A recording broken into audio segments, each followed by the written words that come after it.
Hi everyone, Matt here from Proof Fly Fishing. This is the second to last video in our How to Restore a Bamboo Fly Rod series, and I want to talk you through a couple things. So in our last video we ended up sealing and polishing out the blank. So now we have a blank that's sealed. There are no guides, no grip, no reel seat, nothing. It's just bare. And in this video I'm going to talk you through a couple different thread techniques for wrapping guides, ferrules, a signature wrap if you're interested in doing that. I am not going to spend a lot of time talking about how to install a grip or a reel seat.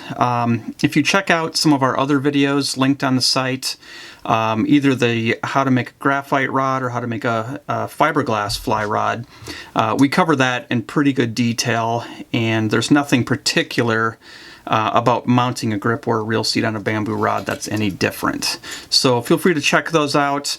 On this rod I decided to go with a shorter grip. This is a 5 3/4 inch torpedo, and then we did a down locking reel seat, which is always a nice idea, I think, on bamboo fly rods because they tend to be a bit tip heavy with the ferrules and just the weight of the cane, and so moving that reel as far back as possible can really help balance these out.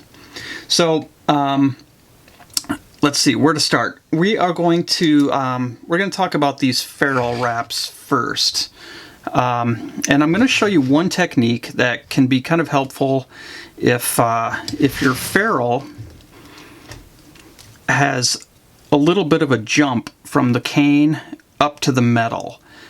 This is kind of a problem area on a lot of rods, and what you'll see with rods that have been fished heavy is that despite your best efforts with being careful wrapping this section, you'll tend to get a little crack in the finish right where that cane meets the metal. And the reason for that is that they're flexing at different rates, and so it's just a natural spot. It's not a bad sign. You don't have to worry about it. If you see it and you want to put a drop of varnish over top of that just to keep the cane dry underneath, you can do that, but it's not a big deal and it's nothing you have to worry about. But if you have kind of a nice bump between, this one's not too bad, but between the cane and the metal, such that you can't wrap the thread over top of it without it kind of creating this this big step. What I like to do is I will take some spar varnish. This has again been thinned. This is the same strength that we're going to use on wraps later on. And I'm just going to dip the tip of a toothpick in it, and I'm going to apply it right to that area. And what we're doing when we do that, and I'm going to spread it around so it gets over the whole thing. And what's happening here is we're creating kind of a little ramp or a little a bump, for lack of a better word. It's not very big, you'll never see it, but all we're doing is kind of bridging that gap, and we're using varnish to do it. And after that dries, what we're going to have is a nice area. We're going to start roughly the diameter of the blank back or down from that ferrule on the bamboo, and then we're going to wrap up to this first kind of this first line that's on the ferrule. And that's all you need for a ferrule wrap. Some people, you can, and I think it's a cool look, is wrap them, you know, all the way up, especially on the female ferrules. To wrap the entire ferrule can look kind of nice, but typically just to the first kind of marking on that ferrule is all the further you need to go. So we'll do one more or two more wraps here a second. The next one I want to show you is a signature wrap, and you don't have to do a signature wrap. Basically it's a series of wraps that are located in front of the grip, and it's unique to the person that made the rod. It's kind of a way to signify it as your own. You can see here right now I have 3 black wraps. You can get as detailed or as simple as you want on these, but I want to show you kind of a technique for doing them, and I'm going to move this down just a little bit to show you. And I'm going to be using a red silk because it's easy to see, and hopefully that'll be helpful as we do this. So all I'm doing is I'm tensioning this silk. I'm running it through a book, nothing fancy, And there it is over top of our blank. And here's how it's going to work. So we're going to go, I'm going to cut this so it's a little more manageable. And I'm going to use a black piece of thread for our pull loop. So hopefully you can see the difference between those. But, so we're going to start over top of the blank, and we're going to go under. We are going to trap that thread by pushing the thread over top of itself. And then we're going to pull that thread under again. And again, we're going to trap that silk. And now our thread is on the blank. It's mostly secure. It's not a super strong union at this point, but as we do more wraps, that'll get more secure. And because these wraps are very thin, I'm going to actually insert our pull loop right now, even though we just have 2 wraps on there. This technique actually works really great for doing trim bands on the edges of a main wrap. They work great for doing intermediate wraps that we'll talk about in the last video for over a repaired area, or if you just happen to like the look of them. But I'm going to insert my pull loop, and that's going in just like that. And I'm going to wrap over top of that now. I'm going to do 3 wraps over top of it, and that's going to give us a 5 wrap finish here. And there we have it. We're back to our pull loop. It's going to kind of get everything out of our way. I'm going to put my finger against the back of that wrap, and that's going to keep everything from unraveling as I tie it off. And then I come in and I give myself maybe 2, sometimes 3 inches of slack in that thread, and I cut it. I grab that tag end and I feed it through that black loop, and then while holding onto that tag end, I grab the 2 strings that created that loop and I pull that tag end through. And now it's tied off. It's still a fairly delicate wrap, and so I can come in there with either my fingernail or a burnisher, and I can adjust and pack that wrap a little bit. Now here's the part that's nice about leaving these tag ends long, is that I can pull on those in opposite directions. See if I can show you that. I'm pulling on them, and it tightens that wrap up. And then I can take my tool and I can make sure it's straight on the blank, make sure it's packed nice and tight. And when I'm happy with the way it looks, what I'm going to do is put a small drop of either varnish or color preserver right between where those 2 tag ends meet. And the idea is this: we're going to leave these tag ends long until whatever we put on there is dry and is going to hold that wrap in place before we seal it later on. So in this case, I'm going to use color preserver. Again, you can use thin varnish, whatever you want, and it does not take a whole lot. These are tiny wraps, and so I'm going to take a little bit and I'm just going to drop it right between those 2 wraps. And if you'll see, there's a little pool of it on the top there, and sometimes I'll even take my finger and I'll just knock that pool down because I don't need that much at all. And I'll straighten that up, make sure everything looks good, and then I'll just leave it. And once that dries, the wrap is much more secure, and you can cut those tag ends. I've got a few down here that I did earlier. You can see these are in black, and you can see I cut these tag ends a little shorter just so they're a little easier to work with. But basically you just come in and you pull those up, and with the side of a razor, with a razor blade parallel to the blank, you just trim those off.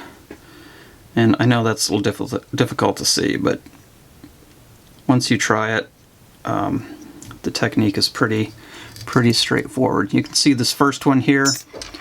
It's a nice thin wrap, and we cut the tag ends off, and you cannot see them at all And we just do that to the same and work our way down. And then if you want to change colors, I could do like a red band on the inside of these, or change to a different color, whatever you want. But that's the technique for doing a signature wrap as well as intermediate wraps, if you want to do those. And again, we'll cover those in the last video. But last thing I want to do here is talk you through actually wrapping a main guide. So I have here, this is our stripping guide. This is an agate guide, and I've used kimono silk. I think I have 368 I'm using on this. Yeah, it's 368, which is a nice kind of classic brown. And then I have a black trim band on the side. Now, if you notice, this wrap looks kind of shiny. I've not sealed it with varnish. Instead, what I have is color preserver on it. If you're not familiar with color preserver, what it does is it seals the silk, or it seals the thread, and it'll keep that thread from going translucent. So you won't be able to see the guide foot underneath the silk. You won't be able to see the blank underneath the silk. It'll be a nice solid color. And for older rods, that's pretty traditional. It's a nice look. You'll see it on modern rods too, but you'll see a little bit of a mixed bag when it comes to how people treat silk. But if you don't want to use color preserver and you're okay with the silk going translucent, you can move straight to just sealing it with thin spar varnish at this point, and we'll show you how to do that a little bit later. But I'm going to show you how to wrap this side. I'm going to show you how I do the trim band and how I pack silk. We've covered this in other videos, but I figured we might as well do it again here. So first thing we're going to do, because we're going to have a black trim band on this wrap, is I'm going to install that thread right now.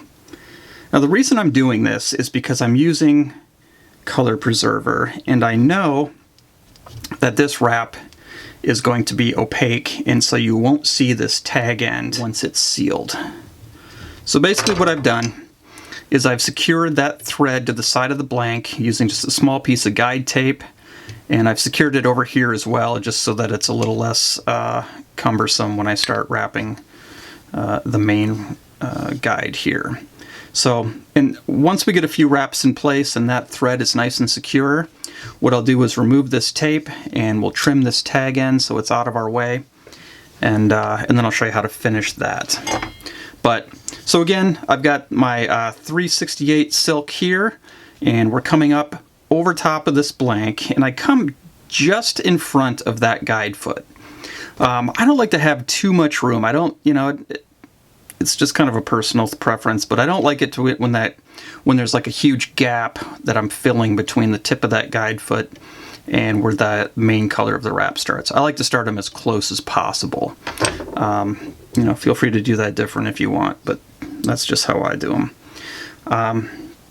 Being left-handed, I'm actually going to rotate this rod around because it makes it a lot easier. There we go. So now we've got our wrap, our silk coming up here, and we are going to do just like we did before. We're going to row under and over, and we're going to push that silk on top of itself to trap that thread, and then we're going to do that again, just like that. And I like to do it 3 times just to make sure everything's nice and secure before I cut that tag end. And again, I usually have a burnisher in hand most of the time when I'm wrapping. Some people do, some people don't. It's totally up to you. There's no real advantage. It's just kind of what I'm used to. And all I'm doing is coming in here and I'm lining my silk up. I want it to be nice and straight as I move into this wrap. And I'm actually up on that guide foot already. We covered this in a different video, but if there's a little bump in your guide foot, it's perfectly okay to just do a bunch of wraps on top of the guide foot and then slide them down the foot to get them in place. So I've got probably 6 or 7 wraps on now, and I'm going to take my razor blade and I'm going to cut this tag end just like that, And now we're on the blank, we're free from the tag end, and we can just keep wrapping. I'm going to do this kind of slow. If I were doing this off camera, this process would be much faster. And that's fine. We're just showing you how it works. So you can see we're up on the guide foot now. And if I were to do like 3 or 4 wraps of silk, I'm going to stop and I'm going to pack that silk. Sometimes from both sides, just because silk is very fine, and what we don't want once we apply varnish to these is for there to be like a big gap there. And it will be more noticeable depending on the color of the blank and the color of the silk you're using. So it's a good idea just to get in the habit of excuse me, keeping that silk packed really tight. So now that I have probably 10 or 12 wraps on, I'm actually going to trim that that tag end of the black thread. That's going to be our trim band. I'm going to trim that off a minute. And the way we do that is you just come in perpendicular to the blank, get as close to that main wrap as you can, and then just saw through it very carefully. And then you can pull that tape. And now our trim band is only left on the one side that we need it on, and it's out of our way, and we can keep wrapping.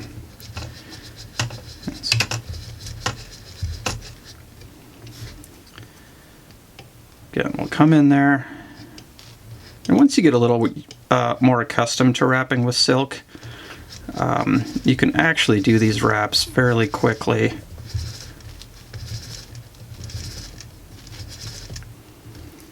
Without the need to pack as often, because you're just getting a tighter wrap already. So there we have it.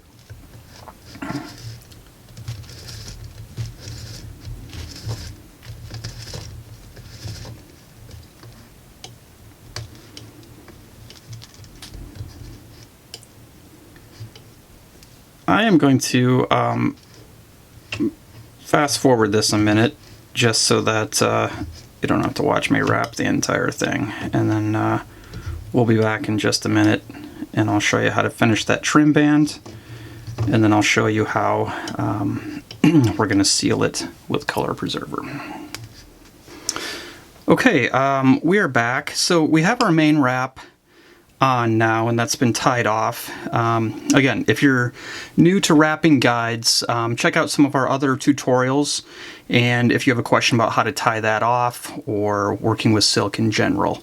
But now that our main wrap is done, again, we have this small tag end that is trapped underneath the body of that main wrap, and we cut it about 1/3 of the way, and then just wrapped over that loose end so you don't see it.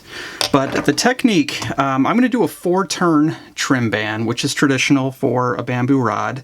So what I'm going to do is, before I wrap anything, I'm going to put my pull loop in place. And I'm just using this piece of silk that I had laying around.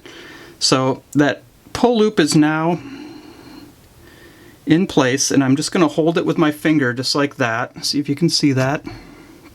The pull loop is right there. And I'm going to reach over and I'm going to grab that black thread, and I'm going to go over it, kind of trapping that loop in place. And then I'm going to rotate the rod. So that's 2 turns over top of it. That's 3.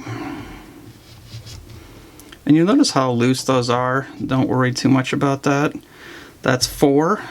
And I'm going to take the tag end of that thread, and I'm going to pass it through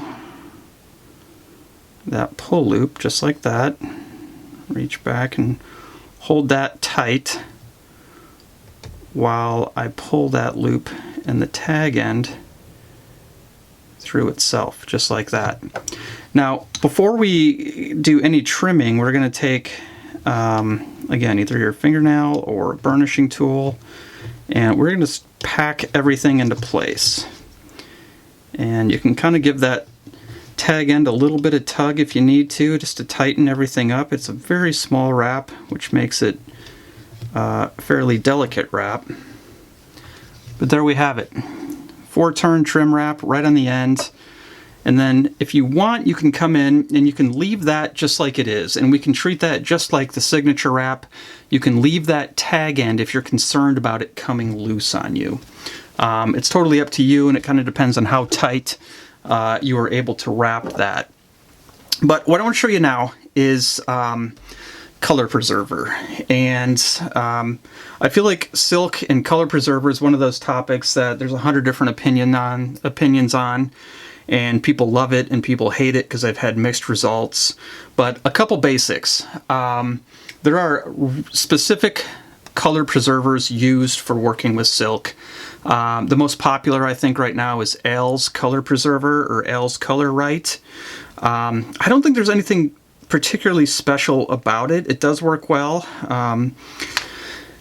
But what's nice about it, and I think what's key to sealing silk, is that whatever color preserver you use, it needs to be very thin.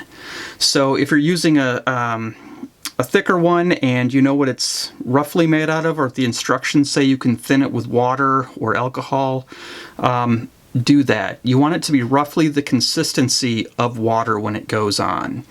So what I'm using here is a small bottle of Ailes Color Right. But what works equally well, or almost equally well, is to get some polyacrylic water-based finish. You can get it in gloss or satin, whatever you want, and then cut it with water till it's very thin, and that works as well too. So you just have to kind of experiment with what you're comfortable with. So apart from using a thin finish, the second area where people kind of go wrong in this is they apply it too light to the wrap and they don't seal it properly.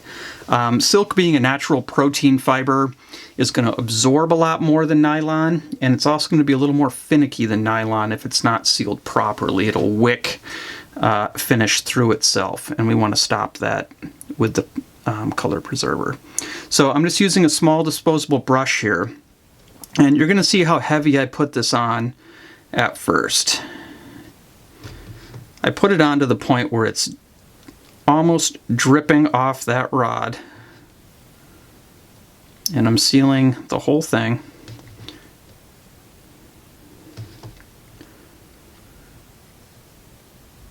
I am just saturating. There, it just dripped onto my rod wrapping jig here, and I'm just going to pull this out of the way so you can see it. I have a drip forming down here, and that's fine. I don't really care at this point. What I care about is getting that silk perfectly sealed, saturated. Even under the guide foot here, you'll get these things called tunnels, where the thread lifts off the blank as it climbs up onto the guide. Don't worry about that either. You just want to saturate that, fill those gaps, and that's your first coat. We're going to let that dry. I'm going to actually wipe off a little excess here once I let that sit for a minute. And I'm going to let it dry for about an hour, and then I'm going to do additional coats. I'm going to do 5 to 7 heavy coats just like that. And after the last coat, we'll come back in just a minute, and I'll show you how we're going to actually finish that guide wrap up. But that's the trick to color preserving silk. A thin color preserver. It's a good idea to get one that's made specifically for silk, and then coat it very heavy. Hour between coats, 5 to 7 coats, and 24 hours after the last coat, you're good to apply varnish. We'll come back in just a minute, and I'll show you how to finish these wraps up. All right, thanks. Hey everyone, we're back. So in our last video, we had put on 1 coat of color preserver on this silk. And what I've done since then is I've added 4 more coats, all really heavy coats, because I want to show you the kind of what the finished result looks like. And I've also used 2 different CPs here, color preservers. You can tell the difference in color between these. These are both color preserved. This one over here is the Ailes Color Right, and you can see that it has maintained the actual light color of that thread much more than this side. And what I used on this side was just Minwax, a water-based polyacrylic, and then I cut it with water about 30% to make it real thin. So it does a great job of actually sealing the thread, but if you'll notice, it does darken the thread a lot more than the ALCP. Now, it turns out on this rod, I actually like the darker color a little better. I think it matches the tone of the cane. So I'm going to end up keeping that, and I'm going to end up cutting this wrap off. This is the one we did in our last video. There's a few imperfections in it too.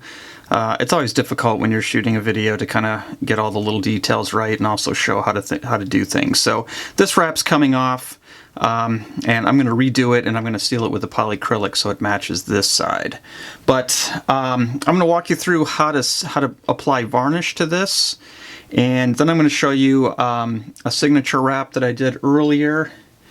And then I'm going to finish up with just showing you a bamboo rod that I made a few years ago that has silk wraps that are not color preserved, just so you can get a sense of what style you might like to do on yours. Another great tip, if you're new to working with silk and color preserver and you're not sure what the final result's going to be, is to, before you install your grip and your reel seat, to go ahead and do your whatever test wraps you want to do on that area. And then, you can strip them off or leave them. It doesn't really matter. And then your grip and reel seat will cover them. So something to think about. But so to seal these wraps, I'm going to be using spar varnish. And I thinned this spar with terps, I would say about 30%. It's pretty thin, and you'll see that as it goes on. I'm just using a toothpick to apply it. And you'll see how thin that varnish is. It goes on, and it just goes on almost like water, which I like. It's dripping, and that's fine. I don't care. But what I want to do is get a nice heavy coat on. Now, I say heavy coat, but I'm using a thin varnish. So what I mean by that is I'm being generous with the coat, even though when it dries, it's going to be extremely thin. So that wrap has its first coat on. It's not a long process. I make sure I get that trim wrap nice and sealed. I'm just coming right to the edge of it. And same with the other side. Also make sure you get a little finish in the tunnels. That's the part, again, where the thread kind of climbs over the guide foot and leaves a little space between the two. Same on this side. You can see that Al's Color Right does a great job preserving the original color of that thread, even against a darker blank. And we're just going to come in and get right up to that trim band. You can see there's a little pooling going on below here. That's fine. Once you get the wrap coated, the nice thing about using thin varnish is you can just come back and with the side of the toothpick kind of pull off any extra bits that might be there.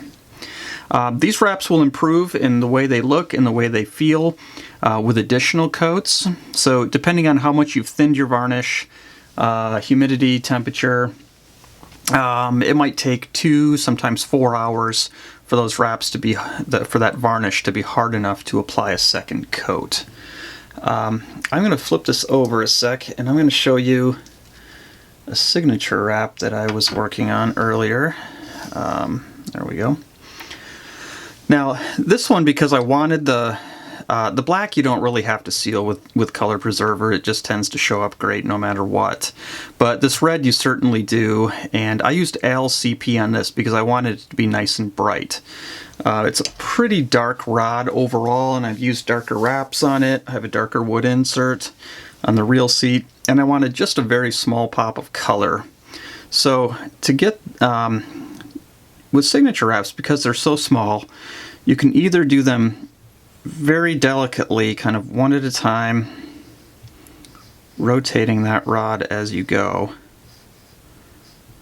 I've also seen people just kind of flood the area, so they'll not worry about the individual wrap as much as they will the whole area, and they'll just make sure the whole thing is covered. So we're just going to rotate through. I can see I missed a little spot right there. Just good to keep an eye on the ones that you've already done as you're doing the other ones, to make sure everything is nice and sealed.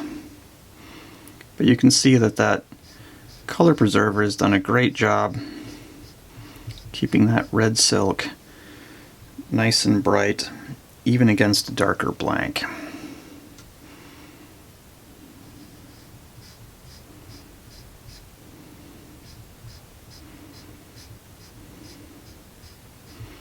And if you have a rod turner and you want to use that to dry, it's a nice way to go. Otherwise, just keep an eye on it for the first hour or so, and that varnish should set up on you, especially if it's thinned properly. But so that's the look.